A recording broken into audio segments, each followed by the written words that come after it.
7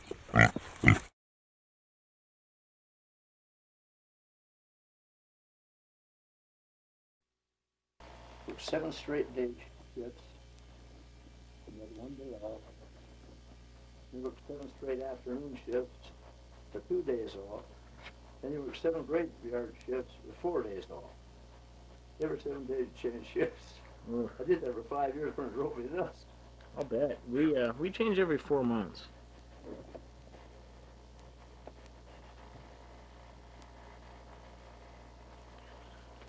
We change every 4 months, and it seems to work out okay.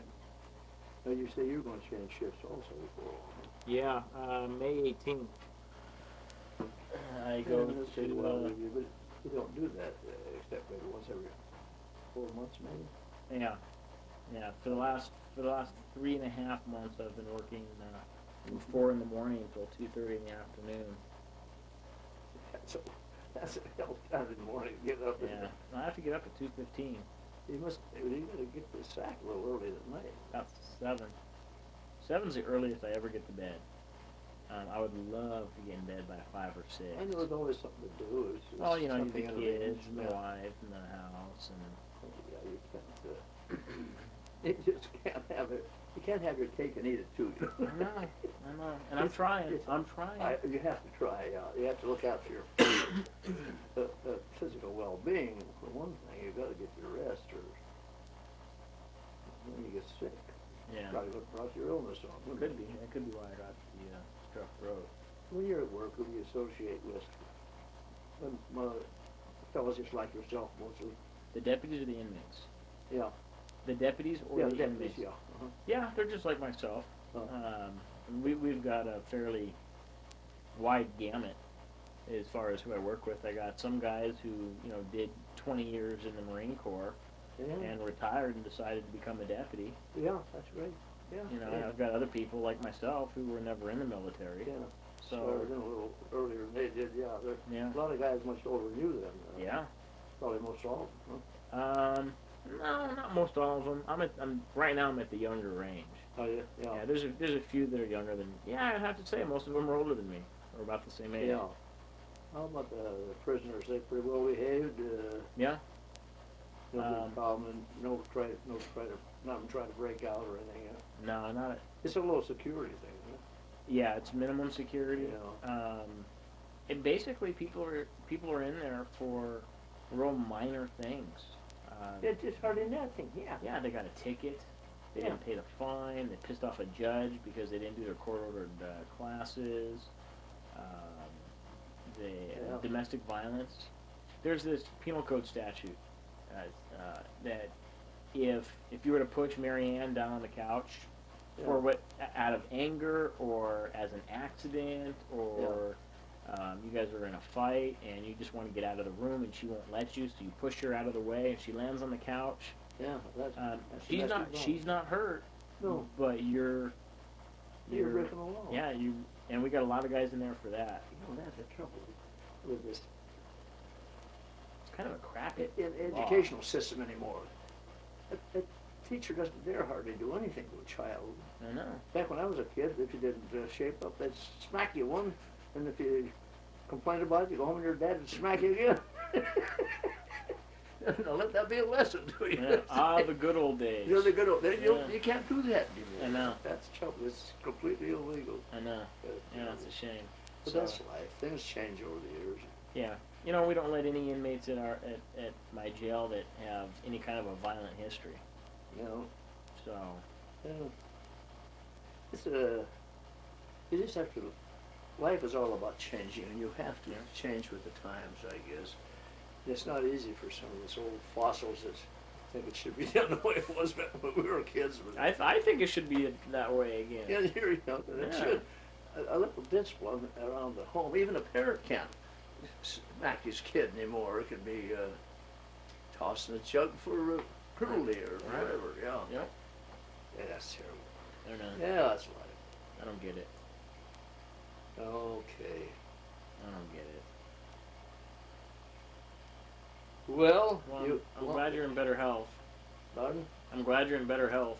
Oh yeah, I had a horrible year last year, but I feel a lot better. My worst problem now is arthritis in my knees and stuff, you know. I don't walk as much as I'd like to because it hurts like hell, you know. Do you take anything for it? Hopefully it's too bad I take a little Advil once in a while. It slows it down. How does the Aleve work? Have you tried Aleve? Well, I never have tried to see it advertised. Ever since they put it on TV, one of these is as good as 8 of these, you know. Yeah. Have you ever tried it? Yeah, I have. Yeah. It's actually a pretty good drug. It's different from the ibuprofen, Yeah. from the Advil. It's made out of, it's called naproxen sodium. Really? And I used to use the prescription strength when I was a kid and I was having problems with my knees. And they put me on it. And they have it in prescription strength, just like they have ibuprofen in prescription strength. Oh, yeah. Yeah, they used to have it. Right, Yeah. but it's actually good stuff, and it works a little bit differently. You might want to try it and see if it Yeah, works better I than the Advil I've never does. been much for taking any kind of pain pills. I have to have a hell of a lot of pain before I get involved in drugs. Yeah. As a matter of fact, the doctor was surprised yesterday. You only take one drug? I said, yeah, for my thyroid, that Glavox. My God, he said, that's amazing that you only take one drug. Because most people go see him takes 5 or 6, or different drugs for different things, you know. Yeah. And they're all younger people, so I count my blessings and glad I don't have to take a lot of drugs. The lesser the better. Yeah, no kidding, huh? Yeah, so, hey, you just sit here and in your old age, I read a lot, you know. Never read so much in my life because I was always active doing other things. Yeah. No, I'm not that active. I do a lot of reading, you know. Well, that's good. And I have this friend of mine who was, I play poker with him on Tuesday nights. He lives over in another mobile home park. Mm-hmm. And he's a nut. He's a real estate broker. He's a nut on Western history and mountain men and Indians and stuff. And he goes around and buys up all the books he can find. Yeah. You know, he goes to all these secondhand bookstores. And he reads them, and then he brings them to me, and I read them, and I give them back to him. So he's a collector of sorts, you know. Yeah. He's good. I haven't been in his house, or you don't know. I got acquainted with him several years ago, just playing poker like that. He's a nice guy. He goes over to Santa Fe a lot.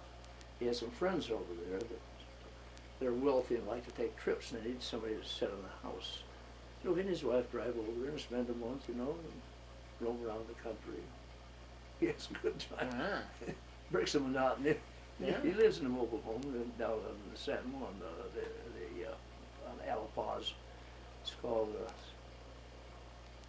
I know San exactly. Juan Mobile Home Estates. You know where Yep. it is. There you Exactly where it's at. go. Yeah. Okay, now I'll tell you that's my recent history. What's my earlier history? You don't have that thing running, do you? Yeah. You do? Oh, God. As you know, I was raised on a cow ranch in Montana. And when I was a kid, and you weren't in school, you were working. I don't care if it was before school or after school, you know. Sometimes, especially in the summertime, we had cattle on we only had a couple hundred head, but we grazed them on Forest Service land for so much a head per month. What part of Montana was this in? That was about 60 miles southeast of Great Falls in the Little Belt Mountains. Yeah, it was a nice place. My dad loved it. But in the summertime, when those cattle are out there, you're out there riding 14 hours a day trying to keep them.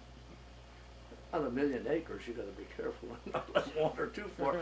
Some wander too far, they never get back in the fall, and they're gone. You never see them again. And there was a lot of rustling back in those days, especially in the Depression days. There was guys that out of work that if they got too close to civilization, and they'd shoot them, butcher them, and you just lost one, you know. And they'd sell it to a restaurant or something, you know.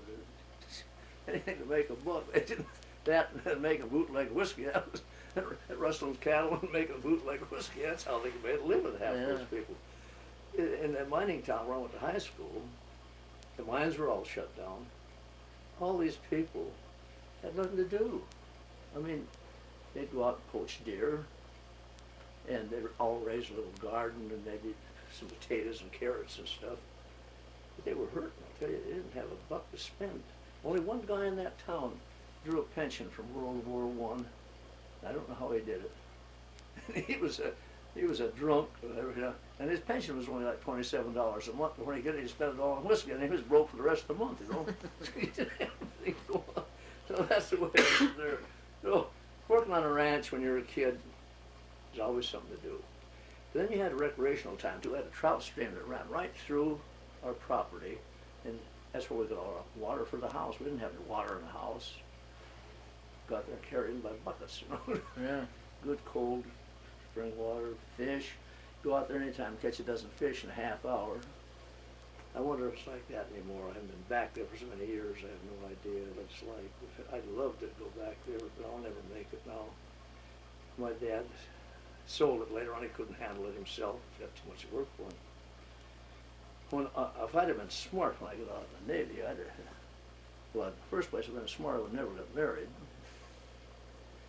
Because I married a girl from San Diego that never saw snow, took her to Montana after I got out of the Navy, and that didn't sound too good, Now, who was that? That was my first wife, Joey's mama, Okay. Joey and Judy. Yeah. What was her name? And she got, she hated it so bad I quit my job and moved to San Diego. Now, what was her name? Thea. Thea? Dorothea Meeker, yeah. Dorothea Meeker. Yeah. Wow, that's a name. Dorothea.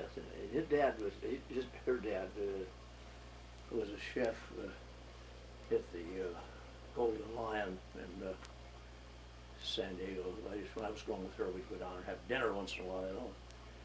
And this was a pretty classic joint, And on her day, he would always come and I try to tip him sometimes. Oh, no. Because the old man had told him, if you take a tip from those kids, I'll belch you and you'll lose your job. So he never would. And he made plenty of money there being just a Monterey, he didn't have to worry about it. What happened to Thea? She died. We were divorced, of course, when she died. When we come back from Montana to California, we just never got along. Had two little kids. And it just went from bad to worse, and we just called her quits. And I got custody of the children. That was unusual. She was a good girl, but she just got screwed up. Yeah, that was unusual back then for the dad to get. Wasn't that unusual back then for the dad to get custody of the children? Oh yes, it was. It wasn't easy, but she had become an alcoholic, and didn't have a leg to stand on in court because she had neglected the kids when I was working and stuff. She'd take off, leave a babysitter with them or something. That's history now. Yeah. And she was sorry she did that. But, better to be sorry late than never, I guess. Yeah. Yeah, that was my first wife. Okay. Tell me more about your dad. My dad, he was born in 1889, and he was there was 5 boys and a girl in the family. He was the oldest one in the family. And his dad, who I never met till I was growing up, because he and my dad didn't get along at all. Because my dad was 11 years old when the old man came home from town with a team and wagon one day suspected he went to do shopping, and he found my Uncle Joe and my dad were engrossed in something silly. They'd got into the old man's tobacco, and they were chewing his tobacco. And the old man walked up on him. Yeah, what I got in your mouth? He said, nothing, why? So he made a grab for my dad, and he ducked him. He ran for this duck pond they had there on this ranch, see. Going like mad, and the old man's right on his tail, When he got to the edge of the pond, he made a quick turn, the old man went right in the pond. And that made him a little sore. So I went in the house and got a shotgun. He was going to kill the old man, my dad. He was only 11 years old. Yeah. So he hid out in the cabbage patch. And this is long middle afternoon. And the old man was out there prowling around with his shotgun. And he actually shot at him a couple times when he'd stick his head up to see what was happening, and the old man would catch him and take a shot at him.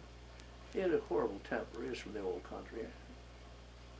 Anyway, at midnight that night, my dad come in. And, his father was asleep, so he told his mother that he was leaving. No, he left home at 11 years old. Wow. Never went back. He worked his way up all over the country. Sheep ranches, cattle ranches, any place. What was his name? My dad? Yeah. John Sanders, yeah.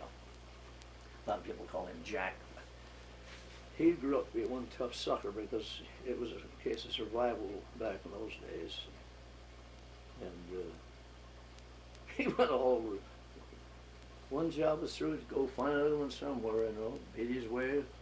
He went to work for an onion farmer down in the southern part of the state. The guy says, now, you ever plant onions, those little tiny sets? Mm-mm. You buy them by the bushel, if you're an onion farmer, it takes, and you put one about every 6 or 8 inches along the row, And then he gave him a 5-gallon bucket full of these, and they're about as big as that, And his dad said, I can get these done today pretty easy. The guy said, well, just keep trying and see if you can. It'll come dark. He still had a half a bucket full. And he didn't want to let the guy know he didn't plant them, so he dug a hole and buried them. He'd come home and said, guys, did you plant them all? Oh, yeah, Dad says, I got them all. The guy laughed and he says, no, you didn't. He says, what'd you do with the rest of them? So he finally told him. He says, I knew you couldn't plant all those. But he worked for him there for several days anyway, even though the old man lied to him. So, he was just a kid trying to get by, It wasn't easy. Then, as he grew older, grew up, his dad had told him, that he said, see, he was raised in right near a coal mining town on a homestead. Your dad was? Yeah, but he was never going to work in the mines. He hated mining. He didn't want to. Says some old friend of his told him, don't ever get caught in a coal mine. He says, you can do anything that beats that. Really, they had no safety precautions back in those days. Right. They just stayed in there and breathed coal dust until some of them, they died of black lung, It didn't take them long to kick the bucket on and died in their 30s. So he never went to work there, and he ran into a guy in this town. This is it was a typical mining town with one street and 26 bars on it, And made one grocery store and a hardware store. So my dad, I think he was 17 then. He got a job driving a beer wagon, delivering beer to all these places, and he thought that was good. So he ran into a guy that owned a bar, and he took a liking to my dad, and they became very good friends. So he says to my dad, how would you like a job tending bar here for me? And he says, I don't know how to tend bar, He did plenty of tending on the other side of it, He said, nothing to it. He says, it'll teach you all you need to know in an hour. He said, I'd like to have you work the day shift for me. I have another fellow that's night shift. And he said, okay, I'll do it, fine.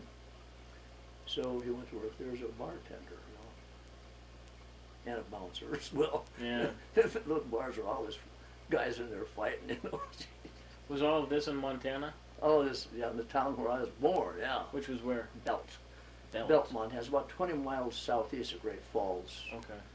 Which is the biggest near town we have, So,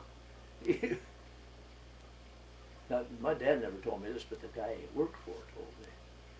His name was, he's a Finlander, come over from the old country years before, and he was a smart head for business. So the night shift bartender didn't like my dad at all. My dad didn't like him. So one day my dad had forgot something. I think it was a jacket behind the bar. He come in after the guy was on night shift and walked behind the bar to get his jacket. And the guy says, hey, John, get out of here. You're not allowed back here. I'm the bartender. I just come to get my jacket, he said. I don't care what you come for. Just get out of here, he says. So he pulled this big 45 off from under the bar. He put it right in my dad's face. Now, my dad never told me this, but the guy that worked at the bar told me that owned the bar. my dad opened his mouth and grabbed the gun out of his hand and spit it out on the floor, and the guy fainted, you know. Crazy, crazy. They did crazy things in those days, you know. Yeah. So later on, of course, my mom and dad and this fellow, John Turr was his name, become very good friends. And he had a kind of a little cattle ranch about 8 or 10 miles out of Bells. He retired from the bar years ago and bought this ranch. He raised cattle and ran dairy cows, and he had a big time. He's the guy. We were sitting on a porch one day, sitting up like this, and, you know, the chickens were running all over the yard. And he'd already told me, he says, I'd never eat a chicken. I called him Uncle John. I says, why Uncle John? He says, you know, I'm going to show you, he says, why I won't eat a chicken. So there's a bunch of chickens down there, and he hopped up on the oyster and spit it over, and all the chickens ran out to eat. He said, do you think I'd eat a chicken would eat that kind of food? God, that's it. I'm going to throw up myself. But that didn't stop me from eating chicken.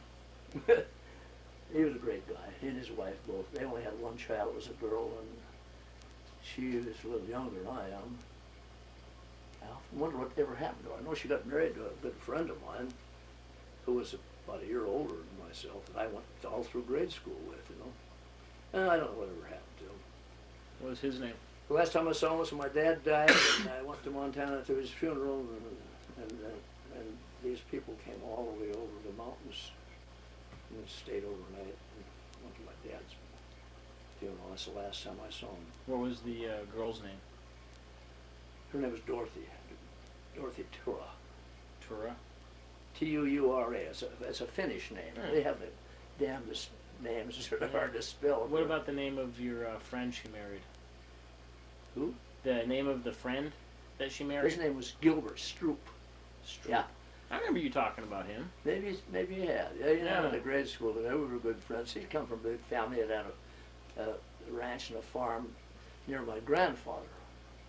We stayed with when I was a kid, stayed with my grandfather. And we went to country school together, you know. And that was, you never been to a country school, I guess. No. Yeah. Ranchers' kids from all directions come to the school, and we had one teacher teaching 8 grades, you know. That's the way it was in those days. And so he didn't make much money either. I mean, I was boarded at one of the ranchers' places around there somewhere, you know. And as a matter of fact, one of my uncles, one of my mother's brothers, married a school teacher that boarded at their house. And taught in this country school where I went to school. And she taught there 2 or 3 years. Then she and my uncle got to be good friends, and finally wound up getting married, you know. And then they moved to the state of Washington and left the country. And finally, old granddad, that's my mother's dad, he, all the boys left, everybody left him, and he didn't have anybody to, and the place was falling apart. My dad was leasing a ranch at that time. That was back in 1923. And he begged my dad to come over and spend a year working with him to help do the fences, get the cattle. And he wasn't worth a damn for work, the old man. Yeah. My dad was, he was a working fool, you know. But he didn't like his father-in-law. I didn't like him. Nobody liked him. But for the sake of my mother and my grandmother, he decided to come over and help him out. So he did. I leased it for a year, worked his fanny off, and of course I did too. I was only about 8 or 9 then. There's always somewhere, the kid can always do something. Yeah. Yeah, my granddad had a lot of Rhode Island red chickens he was very proud of. And he and my grandmother and my mother and my uncle, he was only about 16, I guess. No, the old man, granddad, he had bought a Buick. And the kid it wasn't worth a damn. He was the baby of the family. He was spoiled. He couldn't do anything. He could do things, but he just didn't want to. And he left home quite young too.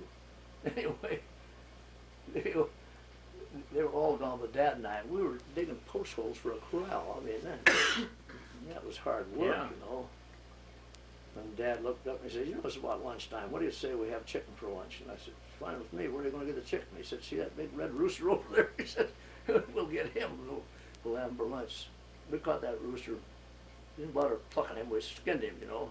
Gutted him. And we had him in the pan before it was even cooled off, frying him. Very good chicken. Yeah, I'll bet. No, Granddad never missed a chicken. We buried all the evidence in the post hole and covered it up with a post. So that's the way it was. And he stayed there a year and got the place in pretty good shape. And he said, that's all. I gotta leave. You're gonna have to get somebody else to do this. In the meantime, a lady that had lost her husband over the hill about 10 miles from there, she knew my dad and knew that he was one hell of a good rancher. He was good with cattle and horses and stuff, you know. And wasn't afraid to work, so she had one son left out of 4 who all left her. She was really an ornery little sucker. Even her own kids wouldn't stay and help her except this one. Mm-hmm. And so it was a place with it was a big spread in those days. I mean, big barn and cattle sheds and everything that you needed for a ranch, you know. And he said, well, let's draw up some papers. Oh, we don't need any papers, she said. Well, I'll just lease it to you for 3 years. Oh, man, oh, no. He says, I'm going to have your signature on a contract before I even get messed up with you. And because he didn't like hers, she didn't like him, but she knew she had to have him, see? So they finally got a contract. And there was another place on her property about 3/4 of a mile down the canyon. There was a nice little house and barn and stuff. She said, well, I'll just move down there. He says, no. He says, I don't want you on my property. I don't want you on this property if I'm going to lease it. You just move on into Great Falls. She didn't have any choice because he knew if she was there, she'd be after him all the time, do this and do that. She didn't know from nothing, but she was just an ornery old sucker.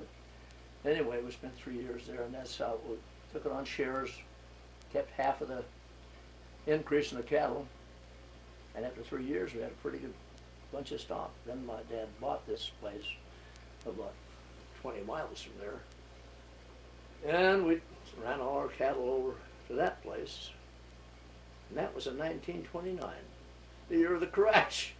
Uh-huh. Dad and I'd sit down there, he says, with our increase in cattle, he says, we can pay this ranch off in 5 years and have it home free. And then the Depression struck in 1929, the stock market crashed, you know. Nobody had any money, nobody had nothing. So Dad went to the man, he ran a General Mercantile store in town, and this ranch had been homesteaded by his wife's mother, and it was in her name, in her family, all this time. And she had leased it out. She couldn't go up there and work it. She leased it out. And she's the one that talked my dad into buying it, because she knew him real well, you know. Knew he was honest. And so after a year there, he says, he said, well, how am I going to pay you for this place? It said the price of cattle fell flat on his face. Yeah. She says, just don't worry about it. So we'll sweat it out till times get better. And that's what we did. And I worked on that. Well, I was 14 by that time, by the time we had our own ranch, you know. And that's why I never did start high school.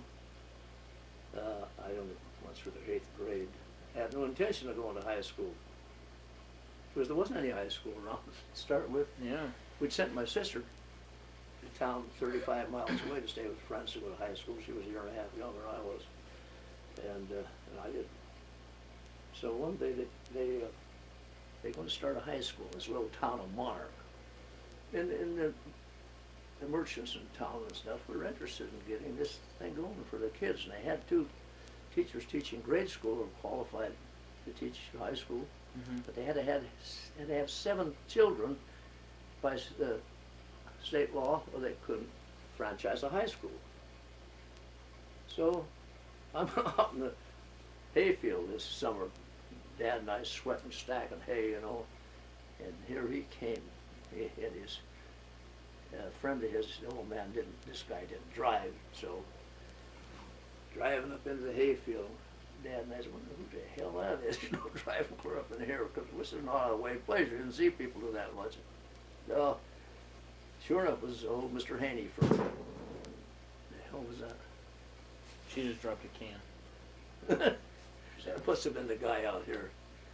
So, he says, he told us the whole story, you know, sat there and over an hour. He said, we need one more person at the high school, and you're our last resort. So I looked at Dad, and he looked at me, and he says, well, you want to go for it? I said, well, I don't know. That'll take a lot of time away from the ranch here. You might miss me, you know. He said, I can handle it. I said, okay. So Mr. Henry said, now you can stay with us, and you can help me around the store for your board and room, and then the ranch to help with food and stuff.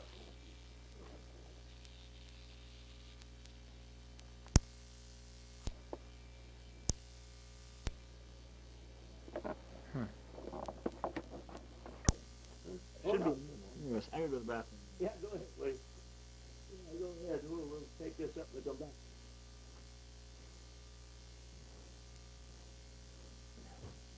How you doing? Okay, we can't go touch that thing. We got it propped up on the thing. I just wonder how this stuff is going. We're just talking.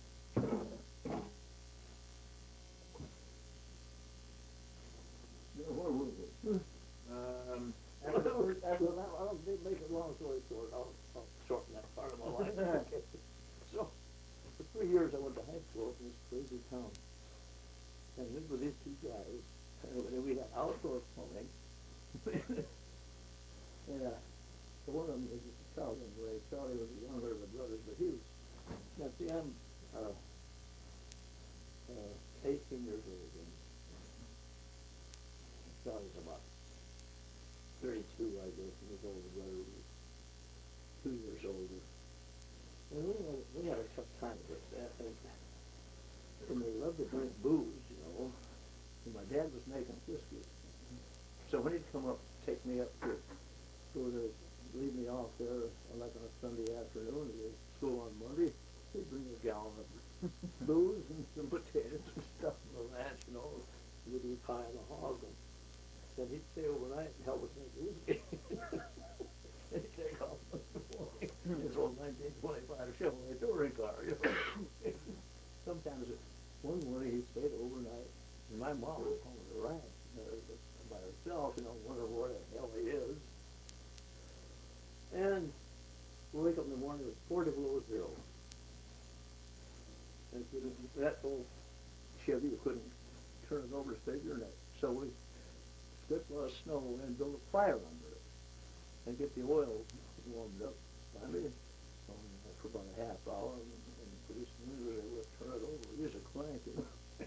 Got that son of a gun running. He took off the whole thing, did it okay. So that's how it was. I did that for 3 years there, and didn't figure I'd ever go to school after that. But the professor in the high school was a heck of a nice guy, and he and I hit it off well. And he told me one day, he said, what are you going to do when you graduate from high school? I said, I don't know. I'll probably go back to the ranch and punch cows, you know, what the heck. He said, you know, you've got all the qualifications of being a good college student. I said, you know, I never thought about going to college. I said, it'll take 4 years to get through college, you know. He says, you can do anything for 4 years and you won't have any education, you know. He explained to me this way. Hey, the same 4 years will pass, whether you go to school or not. You might as well go to school and learn something, you know. So I got thinking about it, and I had an uncle, an aunt, with 5 kids that lived in this college town about 140 miles from there, you know. And I got to talking with them that summer, and they said, why don't you come up and board with us and go to local college here? So Mom and Dad talked me into it. I did. They wanted there. That's how I got boy, that, in the Depression, working for 25 cents an hour, working your way through school was a real drag, you know? Yeah. Oh, God, I never had a hard time keeping up. I was taking engineering, that was a tough course for 2 years, you know. All math and physics and stuff and chemistry. But I squeezed through the 2 years, I just said, I'm tired of this. So I was going to take a year off. So I took a year off, worked for the Forest Service. And I worked for them in the summertime, before, you know, manning lookout towers and stuff, you know. So I did. I took a year off. Then this buddy of mine and I decided, well, we saw this advertisement. We were both interested in electricity. I really had to use the car. I didn't have any. It was a Coin Electrical School in Chicago. I wanted some hands-on training, you know. So we saved a few bucks. I tracked some coyotes and stuff in the winter, and his dad helping us some money. We went there. We rode a cattle train back. We didn't have to pay our way, and that was in September, I guess. And so we enrolled in this school and worked our fannies off there, and lived in a boarding house, and it cost $35 a month for board and room, but you didn't eat much. They served 3 meals in this boarding house. If you were hungry enough to ask for seconds, you'd lose an arm. You know? You didn't dare. You had to get by what you had. I was hungry all that whole winter. So all the kids that went there, they gathered from different parts of the country, and it was a tough life. We finally finished down in school, and gathered all our belongings, and what we didn't have on our back, and one little suitcase. We're going to hitchhike home to Montana. And this is in February. It's a nice day. We had 2 or 3 rides and got out of Chicago and out headed toward Iowa. And pretty soon it plowed up and started to snow. That was a long trip home hitchhiking. I tell you, I could tell you, I could make a whole story out of that for an hour. But I'll bet. We were frozen to death in a box car one time. Anyway, we finally got home. And so I went back to work for the Montana Power. No, I got a job at the Montana Power Company. With all my electrical experience and stuff, schooling and everything, they put me on as an assistant power plant operator. And that was boring. I was young, and I had a roommate, and this is how this all started, me getting into flying. He had a buddy of his that was going through Pensacola at the time, for the Navy, you know, flying. He says, you know, this is not a good life for you, Joe. He said, why don't you just apply for naval training at Pensacola? He says, this guy's address, and you write him, and then he'll write you back. So he did. He wrote back and forth. Sometimes it sounded exciting, you know. And I didn't think much of it. And then I picked up the paper one morning and said, we lived down the river, the power plant, about 12 miles out of town. And the paper said that Commander so-and-so from the Sands Point Naval Air Station, Seattle, and Dr. so-and-so were here at the Federal Building taking applications for people that want to join the Navy. And he showed me that piece. He says, now's your chance. I've been out the night before. I'm suffering from a hangover. Oh, God. So I went to the boss, and I said, can I have the afternoon off? No, I can't take it off. He said, why? I said, it's a personal thing, you know, it's personal business. Well, we'll get by without you. I guess, okay, I hope you can, because I'm going anyway. So I was about to quit that job. So I went in there, and I get this 4 or 5 other guys. I didn't know him. I take a physical all afternoon. They worked us over. I tell you, when it was all finished, the guy called me over and said, well, you passed on the examinations. He said, you're in like a burglar, you know. You got a kid. I said, no, I'm not kidding. I said, that doesn't mean I got to go, does it? No, he said, you don't have to go, but you're qualified for naval training for the Navy if you want to go. Okay. I said, give me a little time to think it over. And he says, don't wait too long. I says, okay, I'll go. So he put me down, he says, I'll put you on the list. He says, we only got so much room over there to train pilots. This was at Seattle, see, they call it elimination basis, where they took all guys from the Northwest there that wanted to join Navy. And if you got through there okay, then you sent you on the defense full. And you had 7 hours of instruction. You had to fly by yourself after that. If you couldn't solo after 7 hours, you were launched out. Yeah. But we had a lot of ground school, we learned the aeronautics, and we had to learn the Morse code, and oh God, Navy history. We had to do the whole bit, So, anyway, I waited. I didn't get called till almost the 1st of January. In the meantime, the draft came up in September. So the eligible person had to sign up for the draft, no matter what. So I went and signed up for the draft, and thinking nothing more of it, 'cause I was going to the Navy anyway. And but when they called to pull the numbers out of the hat in Washington, I was the first one drawn. I think it was number 154, if I remember the number. And that's one person from every county out of every state in the United States. So I lived in Cascade County, and I was the first one drawn on it, supper. Wow. So, man, I was big news. The draft board was calling me down at work, and I was in the headlines of the local paper. Really? Oh, God, big deal. And the draft board said, well, we want to talk to you. So I went in one day and I talked to him. Go ahead. Yeah, no problem.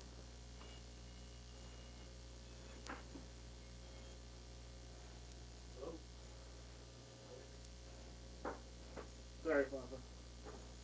Did you get a hold? Sorry. Yeah. It was Beth. Huh? That was just Beth.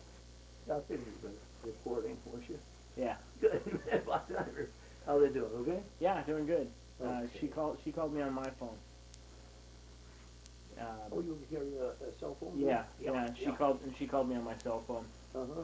Just to see what my status was, and I'm also expecting a phone call from another deputy. Oh, yeah? Yeah, we're getting some gym equipment over at my jail. Oh, great. And great. so he's going to help me go pick it up tomorrow morning. So Oh, yeah. yeah, That's we're good. That's good. So let's see, tomorrow. I think you have the day off tomorrow, right? Yep, I do. Yeah, your Saturday, Sunday, Monday off. Yep. That's good. Yeah, works out good. Okay, that'll be great. Now, this is for for where you work, though. Right. Yeah. Yeah. It's for the It's deputies. something that everybody can use, or Yep. officers there. That's good. Okay, right? So Okay. you were big news in the draft board. Hmm? So you were big news with the Oh, draft yeah, they were board. going to put me in the Army. I had to go in and check them. I said, no, you can't do that. I've signed up for the Navy. Well, you better not wait too long, because we're going to take you in the Army. You are to live with it. I finally wrote a letter to the commandant down at the Naval Air Station in Seattle and told him what was happening. And he wrote a letter to the draft board and sent me a copy of it. He said, so don't mess with him. He's in the Navy. So it never bothered me after that. Then when they called me, I went in the Navy. And that was, and finally we were there in Pensacola and got through that place. And now I'll go through a lot of this stuff in a hurry, because I went back to San Diego here after I got my wings, and I had my orders from the Navy already to go aboard the Enterprise, USS Enterprise. It only had two real good carriers. One was the Saratoga, one was the Lexington III, and the Enterprise, of course, the Lexington was sunk in the Battle of Coral Sea, so that left two carriers. What year was this when you went into the Navy? It was the fall of 1940. Okay, so you went into the Navy in the fall of 1940? Yeah, and okay. I was, went through training, was through in October, came home, spent a couple of weeks, then came down to San Diego. So this was actually before we entered World War II. Oh yeah, I didn't know we were going to start any damn war. I'd have done something else in my life. I'd have been a mountain man, stayed up with the goats. Anyway, that's what happened there. So I got in, and after then Pearl Harbor, and Pearl, when the Japanese struck Pearl Harbor, the Enterprise was on its way to San Diego to pick myself up and several other guys, filling people in different squadrons. And I was ordered to a torpedo squadron. Anyway, it was on its way into Pearl Harbor. It was going to stay there overnight when the Japanese struck that morning. And so it turned tail and ran the other direction. I never did see it. They had to get out of there. They couldn't overpower all the fleet the Japanese had. Their one carrier. Yeah. So they had to get out of the way. So that way I was held over here in San Diego and helped reform a new air group. The old torpedo planes, the old TBDs, where a torpedo was slung underneath, and they were slow and lumbering. Then they contracted for this new torpedo plane that had a bomb bay. You put 4 100-pound bombs in it or one torpedo in that sucker, and close the bomb bays. It was a much tough plane, one good plane, So that's the way that was, and I spent 2 different sessions out there. And after the first session, that's when I come back and got married. Then went back out again after we formed another air group to go back on the New York town. And stayed there 13 months. And came home. Then having all that time in, I was supposed to get some shore duty I liked. So I put in 2 choices, back to Seattle at Sandpoint Naval Air Station, or LaGuardia Field in New York. And here my orders came back to Pensacola as an instructor. Isn't that the when... last place in the world I wanted to go. Isn't that when you flew with Pappy Boyington, was in Pensacola? That's right. That's when I went through training there. Yeah. When I was just a greenhorn, come right out of Seattle. Yeah. Okay. Yeah. He was one of my instructors there, and saved my penny. I've told you a couple of times. Well, I don't remember. Oh, really? Yeah. Yeah. I had this roommate by the name of Riley, and it was summertime. Hot. We were dressed up in our white uniforms, and of course we always hit the first bar, and stayed there too long. We were going into, and that was before you got into Pensacola from the Naval Air Station. And we come out, there was a couple of cops waiting there. They hated the cadets, for some reason. I don't know why, maybe they'd been in a lot of trouble in the past, and they were just tired of being cops.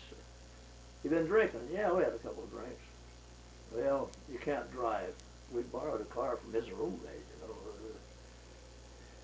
Well, what are we going to do? We got to drive home. Well, just leave the car here. He said, we're going to take you and put you in jail. And you can't do that. Well, just try us. He said, we'll do it. So, our first impression was to find our way out of it. We decided it wouldn't be a good idea. They threw us in jail. That's when we had to make muster at 7 o'clock in the morning. Here we're sitting in jail. And Pappy Boyington happened to be the shore patrol officer that night. So he come by our cell while we're in jail. We pleaded our case to him. I said, my God, we got a muster at 7 o'clock in the morning. What are you in here for? I said, I told him what happened. He said, well, I'll go speak to some authorities and see if I can get you out of here in time for muster. And damn, he didn't. He got us both out of there and back to, got a cab back to the car where it was parked, went to him and made muster at 7 o'clock. And that was the closest we ever come to getting washed out. It was frightened us both, Yeah. Oh, that's what it was. Then another time, I was so, Pappy Boyington had this other student with him. And we were about 40 miles away from the main base, to a little outlying field where we've been practicing landings and stuff. And the damnedest quickest electrical storm of thunder and lightning and rain came up you ever saw. And here I am caught in the middle of it, all alone. I couldn't tell where I was going from nothing. We didn't have any navigation equipment in that sucker. So I'm driving along, and I'm just flying along here. God, here I almost hit a guy as an instructor with a student. And he flew up alongside of me and saw I was a student all alone. I don't know where he recognized me at the time. It was raining so hard. But he pointed down to a little cow pasture there. He said, down there, land. He says, so I circled around and watched him land. He did a pretty good job. So I come around. I didn't know what from first base. We had a crosswind, and I crowded in the wind, but not quite enough, Landed in this little cow pasture. It was right along a highway with some residences on the other side of the road, And I got that sucker ground loop and ran into a fence there, tore some of the skin off it. Oh, I said, here it goes. I'm goner now. And he was watching. I got out of the plane. And I said, Well, I guess that's the end of me here. He said, what do you mean? He said, oh, the way I landed that airplane. He said, you walked away from it, didn't you? And I said, yeah. He said, well, you did all right. He said, so he'd go into one of the houses, borrows a phone, tells him what happened, you know. And they send a flatbed truck out there about an hour later and pick the sucker up, put on there. They never gave me any problem about it at all. Yeah. I learned a lot from that landing, I'll tell I you. bet. Woo! Thought I was a goner right there again. Yeah. No, that's how I got to that pot point. The nice guy. At that time, the Marines were about to kick him out because he drank. His wife was having trouble with him, and he was a drunken, fighting guy. He wanted to be out on the streets all the time, you know. So they finally kicked him out of the Marine Corps at that time, right shortly after that. Then he went with Flying Tigers over. Yep. And he cleaned up his act, and they made him a major again and everything, and he come through with flying colors, you know. I never did see him again after that, of course, but he was a hell of a nice guy, and he was the squadron leader of the Black Sheep, they call him, wasn't it? Yeah. Yeah, nice guy, yeah. Then he got out of the service. He went back to his home state of Washington. The last I heard of him was refereeing wrestle matches up there. Then after that he died out. Anyway, after I had 2 sessions at sea there, they sent me back to Pensacola as an instructor. I didn't want to be there. But then they made me a lieutenant commander, and my job was personnel officer of the base. So I named a personnel, and what the hell? I didn't want a desk job anyway. They sent me up in this big glass-in office, and I had about 15 people out there, waves and yeomen and everybody keeping track of all the personnel at the base. Okay? I said, that's good. JG was my assistant, and I said, you take care of all of that. So my buddy, 2 or 3 buddies there in the same boat I was, they'd come up to my office and we'd smoke cigars, play cribbage. One day the old skipper called me. He said, Sanders, this is Captain Carlson, okay? What can I do for you, Captain? He said, how many people do you have in your squadron? Well, I'll tell you, I really don't know, Captain. What do you mean you don't know? He says, you're the personnel officer. You're supposed to know all these things. I said, well, you know how it is. We're losing people on the point system. We're getting new people in, and you just can't keep track of them. He says, well, you can, and you better do it. He says, I want to see you down in my office at 5 o'clock. Usually I'm out of there at 4 on the way home, you know. Yeah. Oh, God. So I stayed around and down. And I told him what the story was. He was sympathetic in a sense. Nice old guy. We got to be good friends later. Every time he wanted to go flying, he'd call for me to take him up. He couldn't see, but he wanted to get his flight time in. So we'd get one of these crazy airplanes with 2 seats. I'd take off, and I'd get up there. It was all through. I'd say, okay, you got it, Captain. And so he'd fly around for a half hour, and I'd watch out. He didn't run into some other airplane. Okay, time's up, Captain. I'll take it. So I'd take it and fly back into the station, you know. And I did this, and we got to be pretty good friends. Yeah, but he taught me a lesson. You better know how many people you got. I got a hold of the JG and the yeoman. I said, I got to have an answer for the captain when I go down and see him. You know, how many people we got here? You know? They come up with some horrendous figure up in this couple thousand, you know. How the hell can I keep track of these? He says, well, it isn't easy, even as we're working with them. Night and day. A lot of people are leaving on getting out. The war was practically over in the Pacific, you know. And a lot of people could get out on the point system. If you had a certain rank, you'd been in so long, you could leave the service. So a lot of them. Then we get new ones. We had second-class waves working as mechanics on the airplanes. They didn't know what the hell they were doing, half of them. It was getting dangerous to even take a flight in one of those suckers. We were losing airplanes and we were losing pilots. And I finally went to the captain. I said, hey, I can't handle any more of this. Old skipper, he said, what do you mean you can't handle it? I said, it's getting dangerous around here. I said, I'd rather be out fighting in the war zone than around this place. Nobody's taking care of the airplanes. We don't have any personnel that knows what they're doing. And he said, well, I know it's kind of tough, but why don't you try and sweat it out? He said, we'd like to have you stay. He said, I know you're only reserve. He said, I can get a hold of my friend in Washington and get you a regular commissioner here. No, I don't think so, Captain. No, I said, I've had enough of the Navy. I think I'll go back to being a civilian. And he says, damn it. I wish you'd stay. He said, we need more guys like you in the Navy. I said, oh, no, you don't, Captain. You don't need me in here. He said, well, if you change your mind, you got 60 days to change your mind. Call me and I'll get you right back in. He said, but I never did call him. I went back. So that was my tour of the Navy. Out and gone. What about your time actually fighting in the Pacific, like at Guadalcanal and some of the other places? Guadalcanal, at that time, when it was hot and heavy in Guadalcanal, we only had 2 carriers. I remember you telling me that the Marine Corps never gave enough credit to you guys.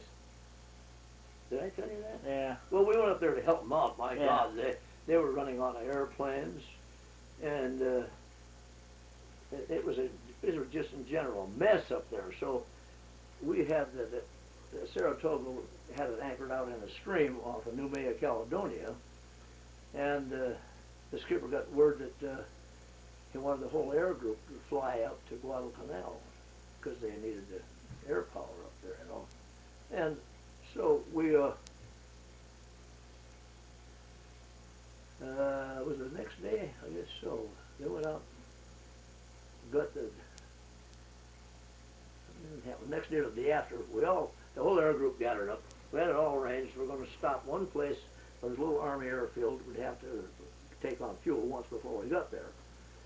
A little place called Ifati, a little crazy place in the jungle and island up there where the Army had built that in there way back before then, you know, when they saw they were going to have trouble in the Pacific. They sent the Seabees in there and raked off a bunch of palm trees and junk and laid one of these steel runways down there, you know. Wow.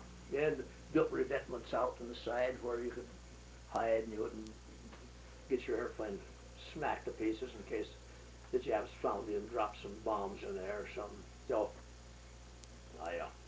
we all landed there, and Army personnel were there waiting for us, and they were taxiing us, you know, giving us signs, taxi off the runway, and so these 2 black fellas in Army uniform were leading me off to one side toward one of the revetments. Well, the revetments were, hell, they weren't even wider in this room, you know. I couldn't get that big old plane of mine in there. So he looked at the wings and he looked at it. So I pulled a button and folded the wings, and his eyes got about that big. Mine folded down and back along the sides, you know, so I could get in. He looked at his buddy and says, "Ooh, I bet there's a diving son of a bitch with those wings folded," he says.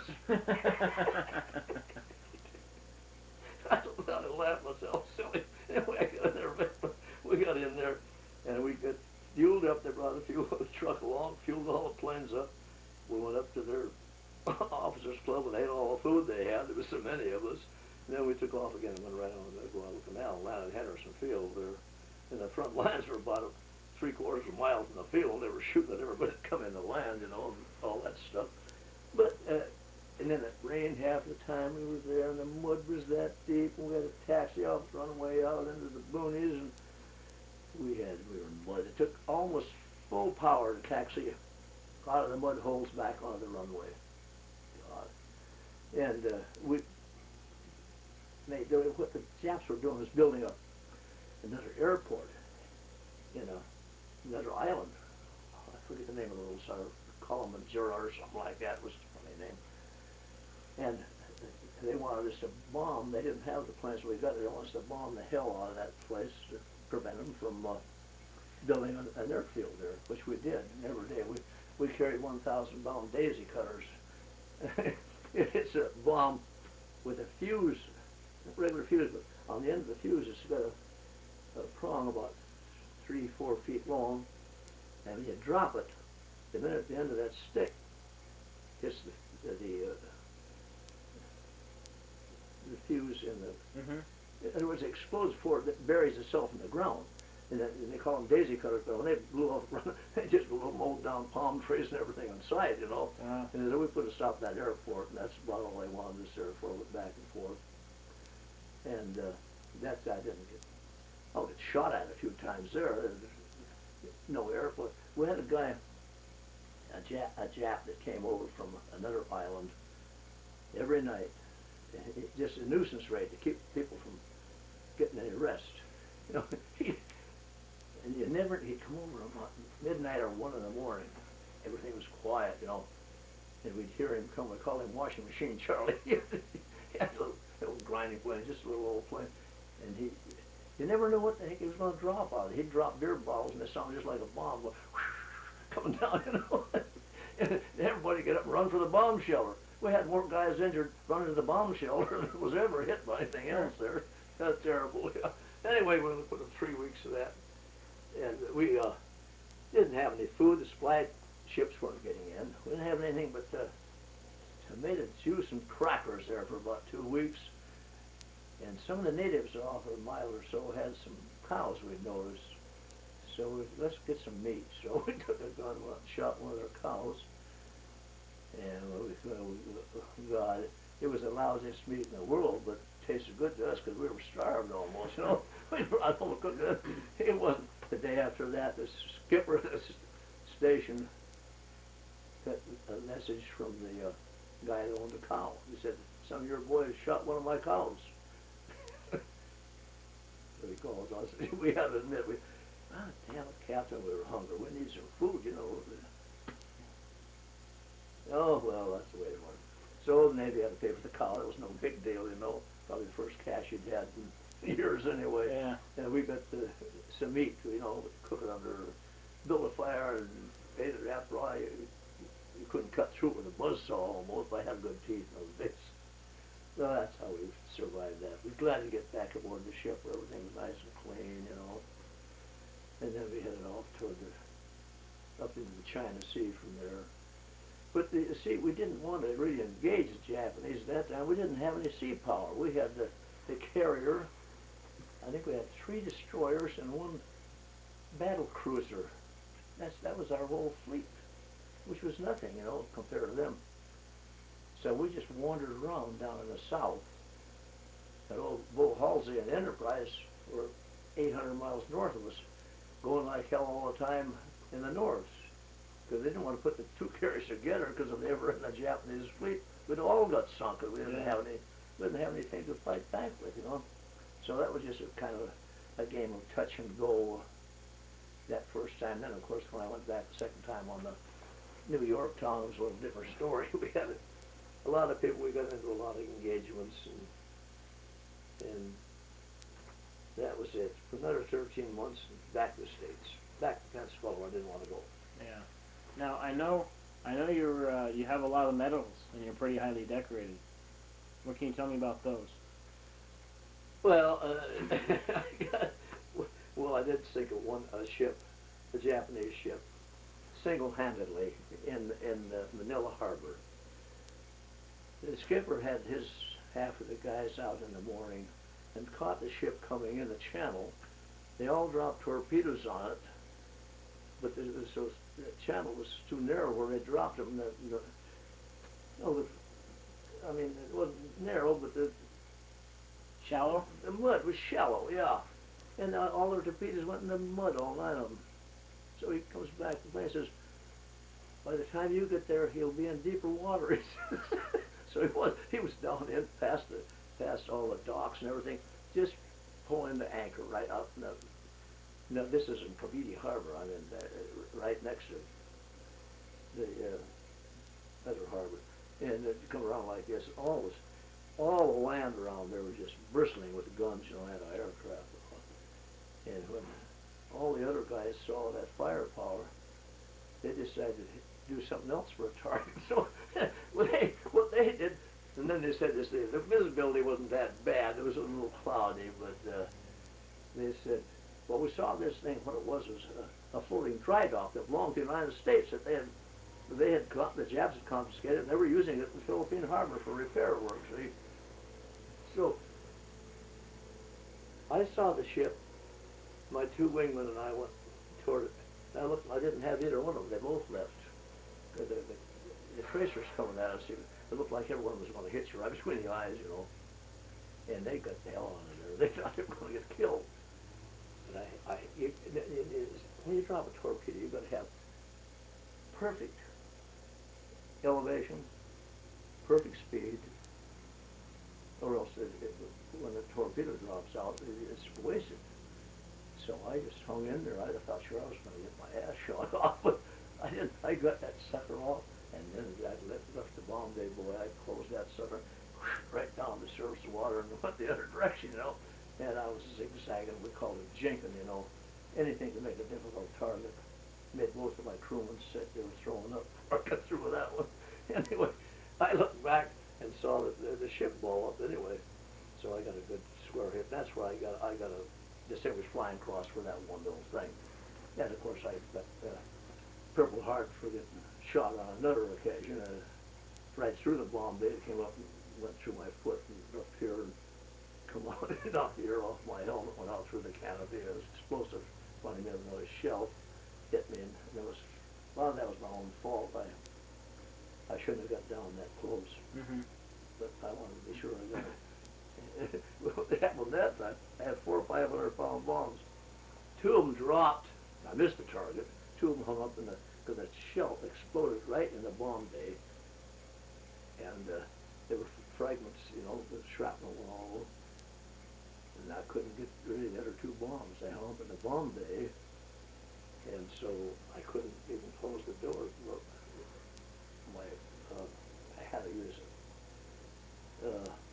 a hand operation to close them with, because it makes an awful drag if you don't even close, because all the electrical devices were out, and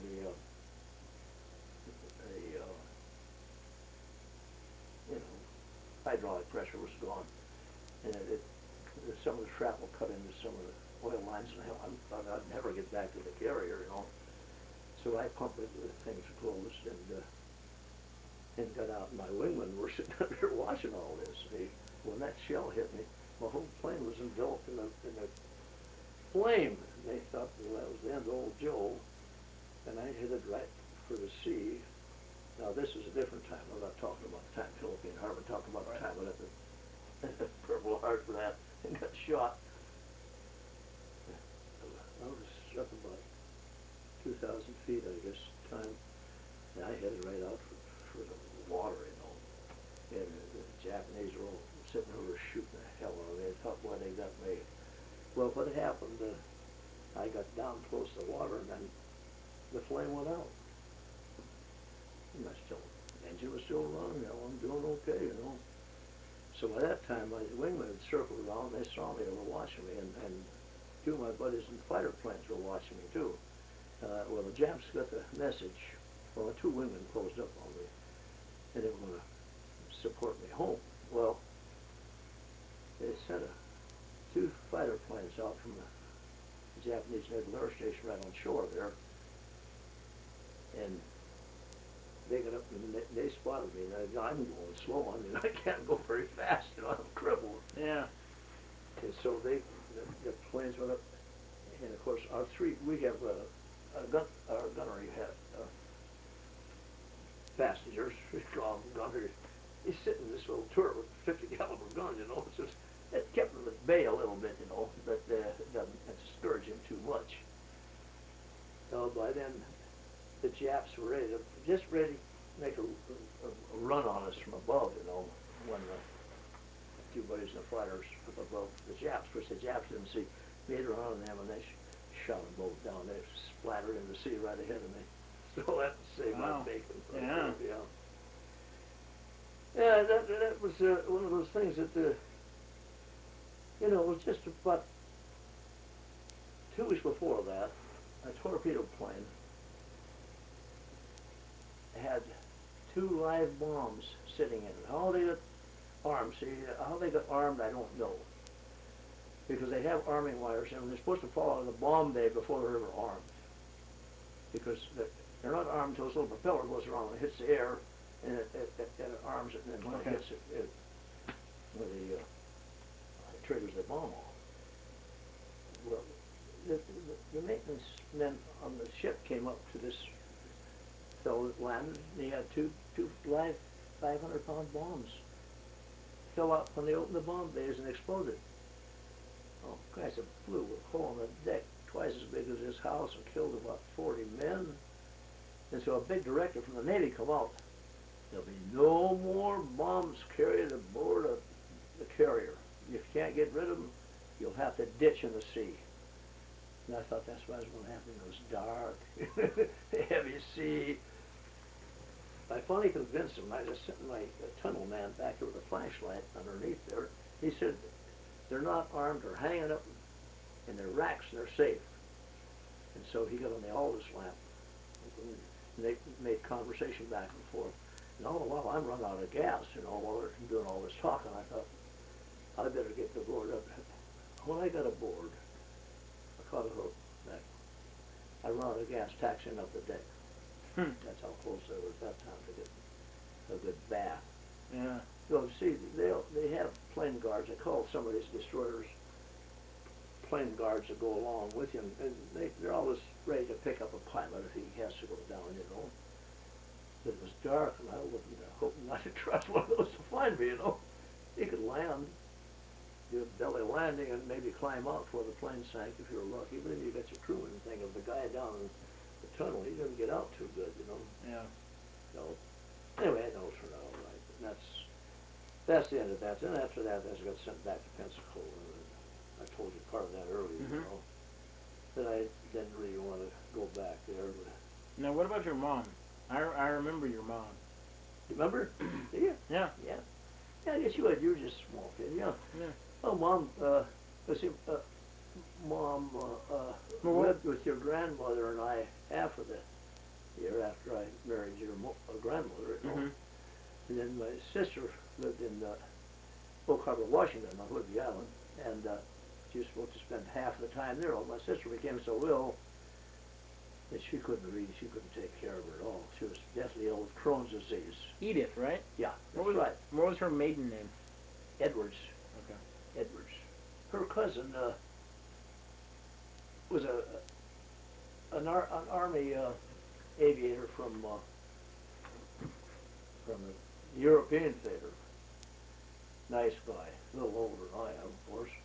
And he come back here. He lived through all that. He got a bunch of medals and stuff. Then he became a test pilot for Northrop out here in the Mojave Desert. Did you ever hear the Flying Wing? I'm sure you probably have.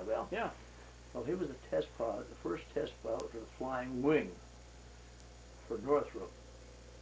And they were all engineers in a sense, So one guy fly the plane, another guy take data, So the guy who was taking the data was another test pilot. They got the sucker back to base and then checked it all over and checked all the engineering data and everything seemed to be all right, So the next day it was his turn to take all the stuff down, and the other guy was flying. I don't know what happened. Anyway, he crashed it and they were both killed. So that's right. Edwards Air Force is named after him. No kidding. Yeah. Wow. Yeah. So he must have done something right. Yeah. And he might have lived through it. I don't know what happened to the other guy. It was a very unstable airplane to start with, Yeah, but so from that design, they have developed some other pretty good aircraft. Yeah. But that was the foregoing design of it, like the Flying Wing, and it just wasn't that good an airplane, no way. But that's what happened to him. He was a nice guy. Nice guys don't live long. No. Now, there's no demand for them. Old guys like me, they live forever, Gee. Yeah, so anyway, getting back to your grandma, we had a great life together, and Mom stayed with us part of the time, and then up to my sister's until she got sick, and she had to stay full time there. Well, your mom and I had really did, when we got that RV, we were thinking of going. She was going to sell the house and go full time, And it's a good thing we did. And that's an old kind of a life to live, She loved camping and going out. We belonged to the Elks Lodge campers. We belonged to the Carol's there. And she was a nomad. She'd stay on the road forever. I remember. You camped with us a time or two, didn't Yeah. you? You remember that? We Yeah. went up Ortega off that campground one time. I think it was Yeah, you. yeah. You were just a little shaver, but 2 or 3, I think. Yeah, I remember that. Took you for the weekend, yeah. And we took Zach once, too, I guess, yeah. Yeah. I'll never forget you and Zach when you were little guys. You'd come over to the old house, and you were as agile as a deer, you know, little skinny guy who changed lots of stuff. Yeah. You'd jump around old Zach, he'd try to do it and fall down. He's just a big awkward kid. No, I guess he's still working around San Juan somewhere, I don't know. Yeah. Last time I talked to his mom and dad. Yeah, he's doing good. Yeah, so it was a real blow to me to lose your grandmother. We had a good life together for several years. As the deal at the school upset her so bad. Now, what do you mean by the deal at the school? Well, they got a new principal in who was a knucklehead. She didn't like him to start with, you know. And old Walt, who had been, they were good friends of theirs, but he used to camp with us. We'd camp together. He was a big guy. He was 6'7", weighed about 240 pounds. And he was the principal. Everybody respected him, and he did a good job. And your mom got along good with him, and it was when they opened the high school, she was the English department chairman, you know. That was part of the deal. And she was Danny for Hills, years. I remember. Yeah. And very happy until things started happening, and then she was a very well thought of educator. But this guy didn't like her. He was in the first place, he was a womanizer. And well, after seeing his wife, I can't blame him too much. But I won't mention any names. But No, it's not going there, trust me. Huh? It's not going there. This is just staying at home, so. Not going in there. No, what I mean, that tape, that's just family. Oh yeah. Anyway, he decided, since he became principal all of a sudden, he's going to take this job away from your grandmother and give this some person he liked better, you know, who wasn't really qualified for the job. Well, that really upset her, you know. She hated him with a passion. I said, well, I'll tell you what, maybe I should go talk to him and get some understanding in his head, you know. No, I don't want you to get involved now. You stay out of this. Well, if you insist. Because I was upset with him, too. I knew him briefly, and I knew what a complete ass he was. He was kicked around from pillar to post in the district. Nobody wanted him. And if it hadn't been for the superintendent here, I think he had something on the county superintendent. Now, it's my phone again. Oh, I'm glad you can hear. I can't. Yeah, okay, wait. Hello?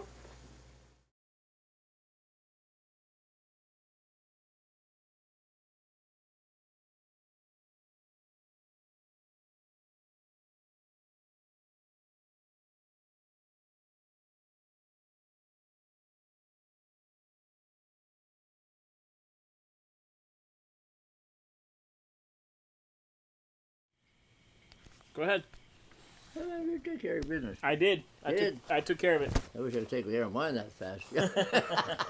So I went to work with up near Lewistown, Harlowtown, in the snowy mountains. They decided there's a beautiful lake up there, beautiful mountains.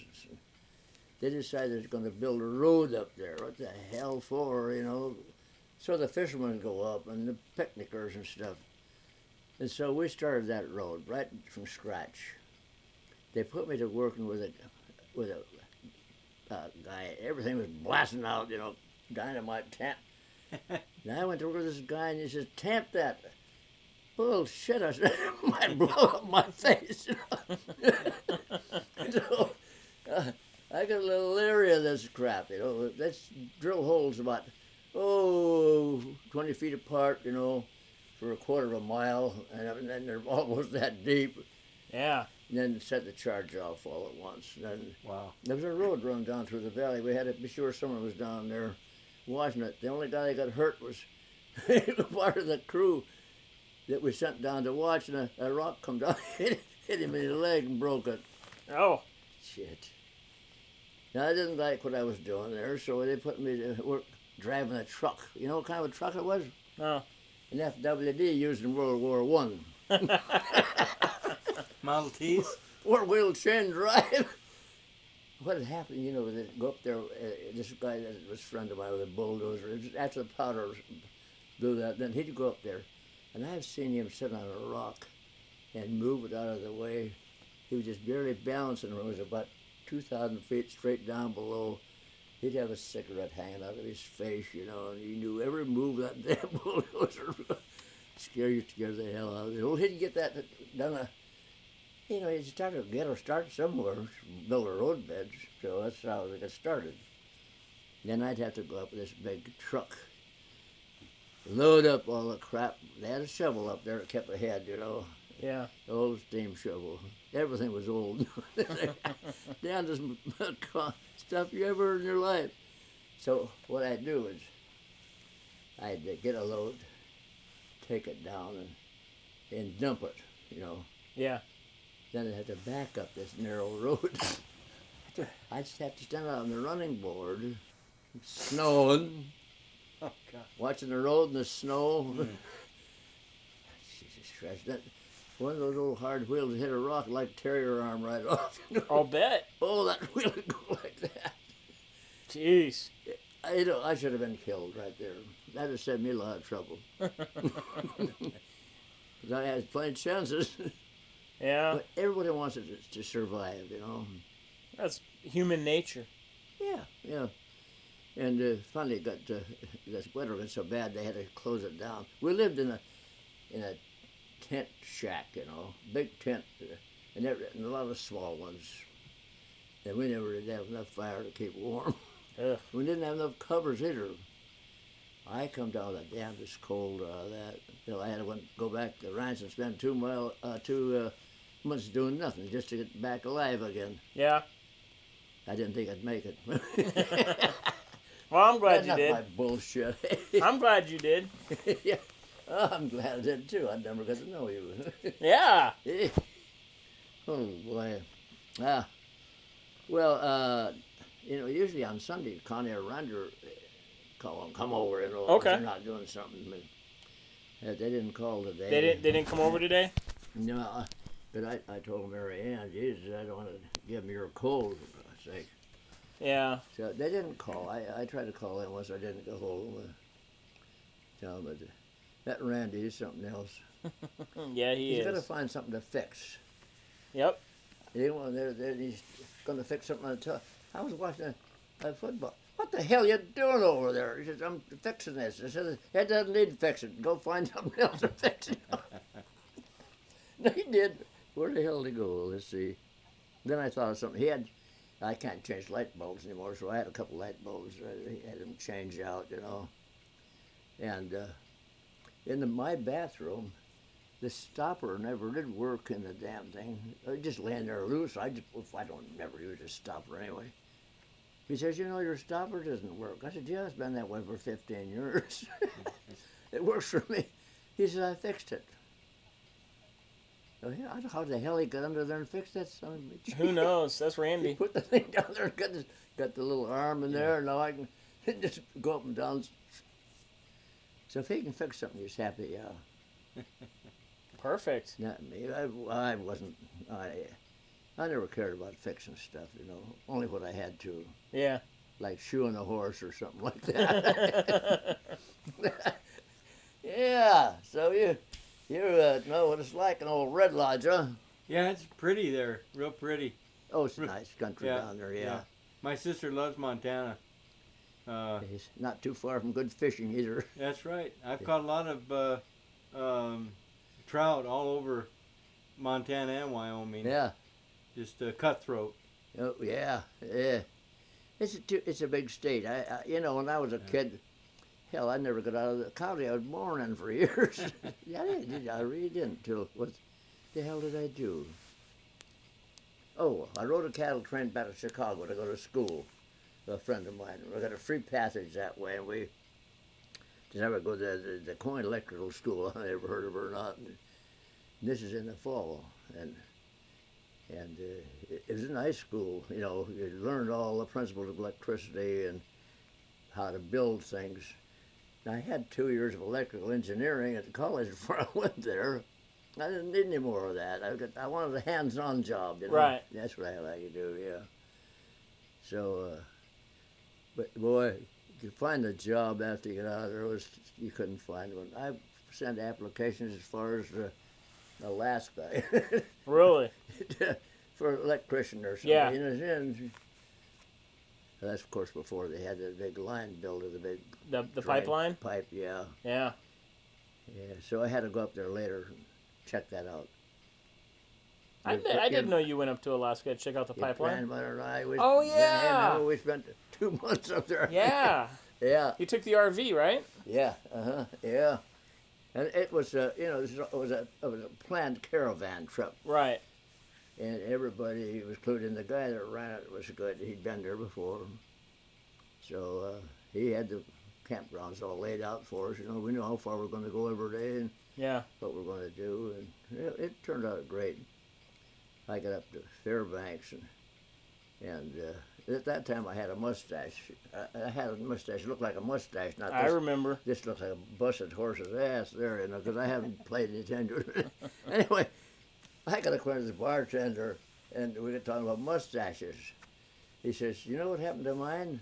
I'm trying to get another one started." I said, "No." He says, "Last winter, it got down to 50 below here. I Wow. couldn't get my car started, so I had to walk to work. When I got here, Iced. he says, you know how a guy is. You're all out of kilter. You're frozen. Anyway, he says they went to the mirror to twitch his mustache and it Snap. broke right off one side, so I had to Yeah. shave the other side. Oh, it gets cold up there. Oh, man. They'll Yeah. take a. I was up there and they put propane with a blowtorch in the trunk. Yeah. So if they get stuck somewhere, they can light their tires up so they don't freeze to death. Yeah. And makes it's a sense. law. You have to pick somebody up. You can't just Yeah. drive by. You Yeah. have to pick. You have to help. Oh, yeah. Makes sense. Yeah. Good deal. Well, hey, listen, I got to get going, Papa. Yeah, I don't want to keep it too long. Damn, you got to get out there and take care of those criminals or whatever they are out there.